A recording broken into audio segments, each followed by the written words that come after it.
Guys, welcome back to my channel na naman mapagpalang gabi sa ating lahat. At maraming salamat sa nag-sponsor kay Ma'am Joyce. Salamat sa aking aking suot ngayon si Ma'am Joyce, maraming salamat sa inyo. Okay. Made in London, England, maraming salamat po Shoutout po sa kanya. Taga Cavite. Nasa Cavite siya ngayon. Ewan kung kailan ang pag-uwi niya uli sa ibang bansa. Maraming salamat kay Ma'am Joyce, Shoutout po sa Luzon, Visayas, Mindanao. Okay. At sa iba't ibang panig ng bansa. Okay, ng mga sumusuporta pa rin po sa aking vlog. At shoutout din sa mga vlogger nating mga antingera. Pati yung mga manggagamot. Ano po? Yan po. At ating tatalakayin po natin yung mga yan, At talagang kahit ako ay marami akong gustong sabihin, Tamaan na po ang dapat tamaan, At shoutout sa mga ka-vlogger natin. Especially doon sa aking lagi kong sinashoutout si Bro Tabs. Okay, shoutout sa iyo, Bro Tabs. Tabonyag po. Okay. Shoutout din sa mga ka-GC namin. Ka-GC. Shoutout po. At may bagong sasali naman, may bagong papasok. Upang magkaroon siya ng kaalaman tungkol sa spiritual. Okay. Ngayon po ay tatalakayin po natin kasi may napanood na naman ako. Mahilig po akong manood Okay. Ngayon, hindi ko po malaman kung pastor po ba yan o pari po ba yan. Yung yung lalaking nandyan na bumabatikos kay kay Batang Healer. Okay.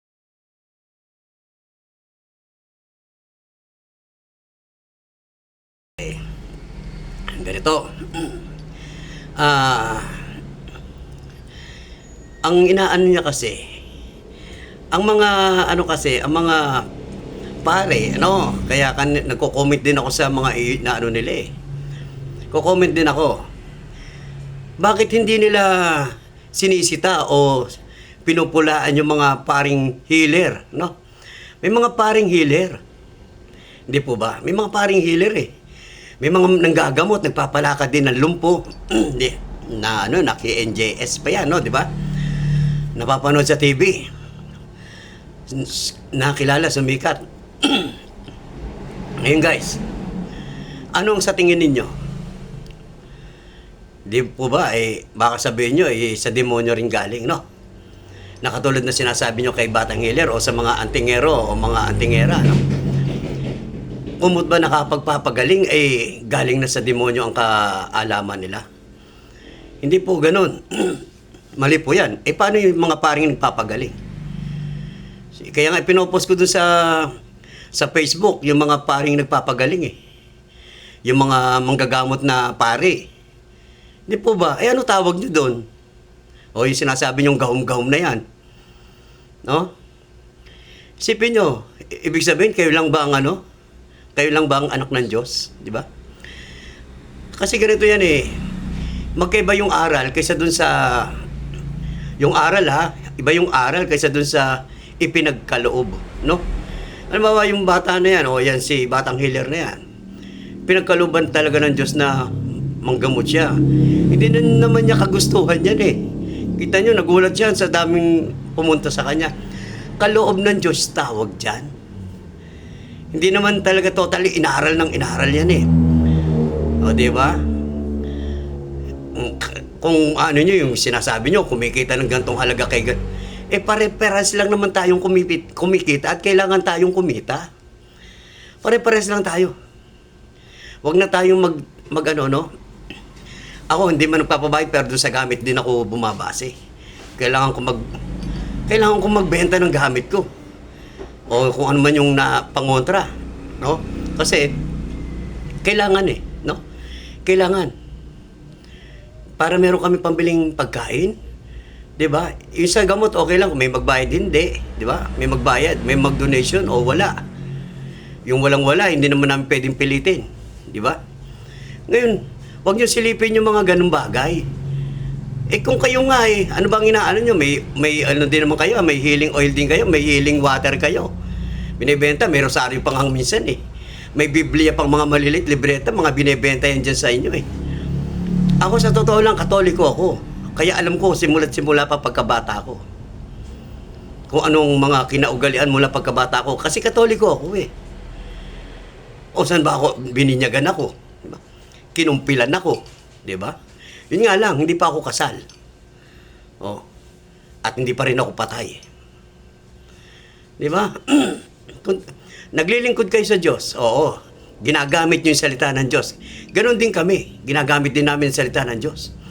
Huwag nyong, yung ibang tao. Tingnan nyo muna yung sarili ninyo. Tingnan nyo muna ang sarili ninyo, kung meron po ba kayong dungis o wala. Bago kayo pumula sa ibang tao, pulaan nyo muna sarili ninyo. Di ba? Ako Katoliko ako hindi ko naman itatanggi. Pero ako, nakikita ko bilang Katoliko, maraming mali sa Katoliko. Alam ng Katoliko yan. Di ba? Ang Pasko nga lang mali di ba? Pero idinadaos natin ang Pasko. Di ba? Dahil bilang ang Pasko kasi ay pag-ibig o pagmamahalan, pagbibigayan ang Pasko. Pero hindi naman totally yung 25 ang ipinanganak ang Panginoong Jesus. Alam din namin yan. Di ba? Pero bilang Katoliko, pinagdiriwang yan. Katoliko ako Ha? Alam ko ang mga kamalian din ng Katoliko. Kahit sabihin natin Katoliko ako. Di ba? Katulad sa Ondas ng Patay. Di ba? Inaalala pa natin yan, di ba? Siyempre, kaya naman natin inaalala ang patay dahil yan bilang pag-alala natin sa Yumao, dating dinadalaw kasi namatay. Di ba? Ganun po yun. Pero para sa akin, mali din. Ewan ko, nasa iba-ibang mga paniniwala yan, Hindi nyo na kailangan mag-alay ng pagkain kasi hindi naman talaga makakain yan, Dahil ang mga espiritu at kaluluwa, hindi po kumakain yan, Ay sigurado ang kakain lang yan doon sa nicho ay yung mga langgam, Mga insekto kakain yan, o aso, o pusa nandyan. Pero yung pag-aali ng pagkain po, para sa akin na hindi kailangan. Kasi ang kaluluwa pag kumain yan, hindi tagos din sa bituke. Tsaka, para lang sa akin, huwag po kayong magagalit sa mga taong yung nag-aali ng pagkain. Hindi po makakakain ng espiritu o kaluluwa. Huwag po kayo magagalit sa akin. Totoo po yan, Katoliko ako. Pero maraming mali sa Katoliko. Katulad ng palaspas. Bakit ang palaspas nandun sa Biblia, may mababasa ka naman, nag-ano sila, Tapos, iba yung kasi yung aral kaysa dun sa ipinagkaloob. Yan, balik tayo dyan. Huwag niyong nakita nyo, ganun, kumikita yung tao, huwag nyo silipin yun. Kasi ganun din naman ang Katoliko Huwag nyo sabing hindi. Yan, kasal. Yan, binyag. Kumpil. Magkano bayad yan? Kaya inuulit-ulit ko nga sa inyo. Yung pa-blessing. Ayan, yung mga pagkamatay. May mga binabayaran, di ba? Samantala sa albularyo, minsan nga hindi nga tumatanggap yan di ba? Ang lang natin kasi, huwag kayong sumilip sa ibang tao, sa mga albularyo. Ang tanong nga, ito nga kukuha tayo ng isang pasyente. Gagamutin natin. Yung pare na itong nagpapatigil kay Kukuha na isang pasyente, gagamutin mo. At kukuha ang albularyo, nagagamutin niya. Ngayon, magdasal ka sa Diyos mo, magdadasal din ito sa Diyos namin. Kasi alam nyo, ang Diyos namin ay Diyos amang makapangyarihan sa lahat. Hindi naman demonyo yun Diyos amang makapangyarihan sa lahat. At sa Diyos Ina, Diyos Anak na si Panginoong Jesus. Sasabihin nyo, demonyo. Ang linaw-linaw Tuwing magbibigkas kami ng ng dasal, mag-uumpisa. Hindi kami mag-uumpisa sa Diyos Ama Nag-uumpisa kami ng ng dasal pag yung kami manggagamot. Panginoon, o Diyos ng kataas-taasan na may likha ng langit at ng lupa. Diyos Ama na nga eh. Hari ng mga hari, Diyos ng mga Diyos, Panginoon ng Panginoon, kapangyarihang walang hanggan. Di po ba? Kahit sabihin nyo kami hindi pare, ganun po kami magdasal. Kailangan pa po ba na magpari kami para banggitin namin yung sinaano nyo? Ba? Kumot ba kayo ay nag-aral ng ganyang pare? Kailangan kayo lang ang kayo lang ang anak ng Diyos. Ay, hindi po pwede yung ganun. Lahat tayo tao. Lahat tayo tao. Anak tayo ng Diyos. Di ba? Anak tayo. Kumbaga, pantay-pantay lang po tayo sa mundo. Kaya nga sinabi ko nga sa inyo kumakain tayo at dumudumi, no? Hindi naman kayo immortal no? Hindi kayo immortal. Kaya nga pag ako nang gagamot wala po akong kapangyarihan. Sinasabi ko naman sa inyo, wala po akong kapangyarihan ang kapangyarihan ay ang Diyos. Di po ba? Ang kapangyarihan ay Diyos. Ang Diyos ang magpapagaling. Ang Diyos din ang kumukuha ng sila rin ang ang ng buhay, bumabawi ng buhay, ang Panginoon Diyos. Hindi po ako kasi wala nga po akong kapangyarihan. Ngayon, pag ikay gumaling, ibig sabihin, narinig yung panalangin mo, kaya ang kailangan sa tao, yung pananampalataya mo sa Diyos. Ito lang sasabihin ko sa inyo, wala kayong ginawa kundi manira, no? May naitulong po ba kayo? Yan, sisiraan nyo yung tao, no? Sisiraan nyo yung tao na siyang tumutulong sa tao na may mga sakit, karamdaman na gumagaling, no? Ngayon, yung iba man, kung hindi man niya mapagaling yun, ibig sabihin, hindi na nampalataya o kaya naman talagang kukunin na ng Diyos. Hindi po namin mapipigilan talaga kung talagang oras na ng taong mamatay. Kung oras na po ng taong mamatay, hindi po namin mapipigilan yun dahil hindi naman kami Diyos. No? Hindi po kami Diyos. Sana maintindihan itong pastor o pari ito. Ewan ko, hindi ko maintindihan kung ano to. Na nagmamagaling, no? Kala mong sila lang ang anak ng Diyos. Hindi, lahat tayo anak ng Diyos, siyempre. Di ba? Yan, tinatawag na yan. Ipinagkaloob, no? Iba yung pinag-aralan Iba yung nag-aral Iba yung ipinagkaloob. Ako, alam ba, pinag-aralan ko manggamot. Di ba? Pinag-aralan ko maging pare. Pinag-aralan yun, hindi ipinagkaloob yun. Iba yung ipinagkaloob, katulad yung paring nagpapagaling.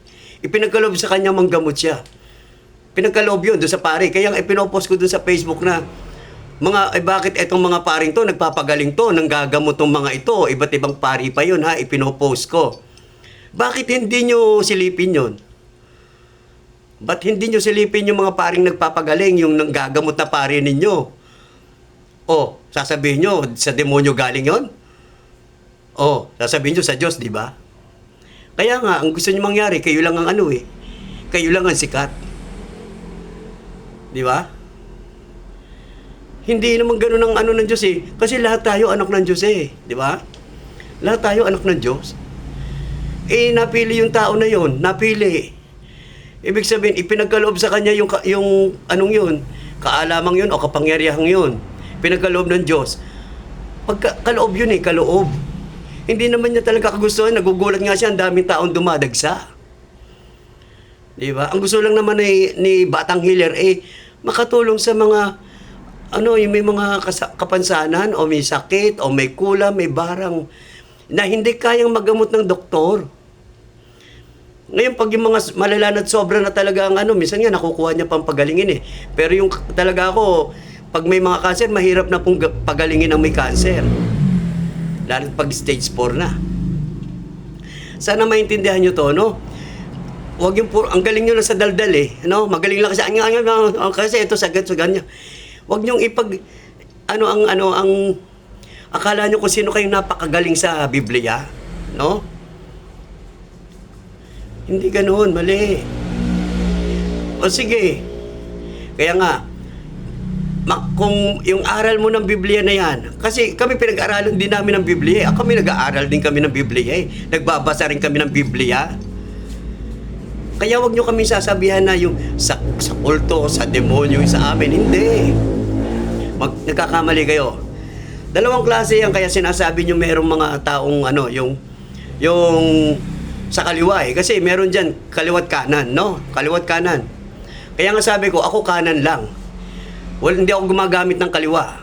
No, tandaan nyo yan. Hindi ako gumagamit ng kaliwa. Kanan lang po ang gamit ko. Hindi ako, bakit ko kailangan, sabi, ang katuwiran ganitong kaliwat kanan na gumagamit na to, ha? Ang katuwiran nila, para alam daw nila kung ano yung ibabanat nila dun sa, kung ano yung ibabanat ng kaliwa, alam nila kung ano itatapat dun sa kaliwa. Kaya pinag-aaralan nila yung kaliwa. Maling katuwiran para sa akin, ha? Maling katuwiran. Kasi wala namang tatalo sa Panginoon Diyos eh, bakit mag-aaral ka pa ng kaliwa? Ikaw, mag-isip ka.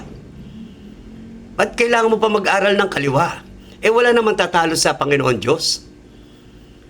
Hindi mo na kailangan mag-aral ng kaliwa. Kasi magkakaroon kang bahid dungis pa rin. Yung kanan mo. Bahid dungis. Kumbaga, tatatak na sa utak mo yung kaliwa na yan eh. Yung pinag-aaralan yung kaliwa. Tatatak na yan eh. Tatatak yan dyan sa kanan, no? Ginagamit nila kaliwat kanan daw sila, pinagmamagaling pa kaliwat kanan. Ako hindi, kanan lang po ako, kanan lang, hindi ako gagamit ng kaliwa. Dahil bakit ko pag-aaralan ng kaliwa? Isipin nyo, bakit ko pa pag-aaralan ng kaliwa? Eh sa Panginoon Diyos walang makakatalo. Eh bakit ko kailangan pag-aralan pa ang kaliwa? O di ba?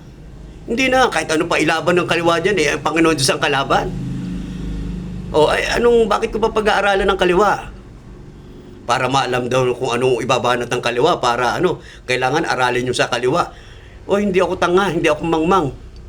Hindi ko kailangan ng kaliwa. Kanan lang ako. Para oras na dumating ang Panginoon, o ang Diyos, nasa kanan lang ako, wala akong kaliwang gagamitin. Di ba? Paano ka makukuha? May dala-dala kang kaliwa. Paano yung kanan mo kukunin? Dala-dala pa rin ba ang kaliwa? Hindi po. Kanan lang ang kukunin.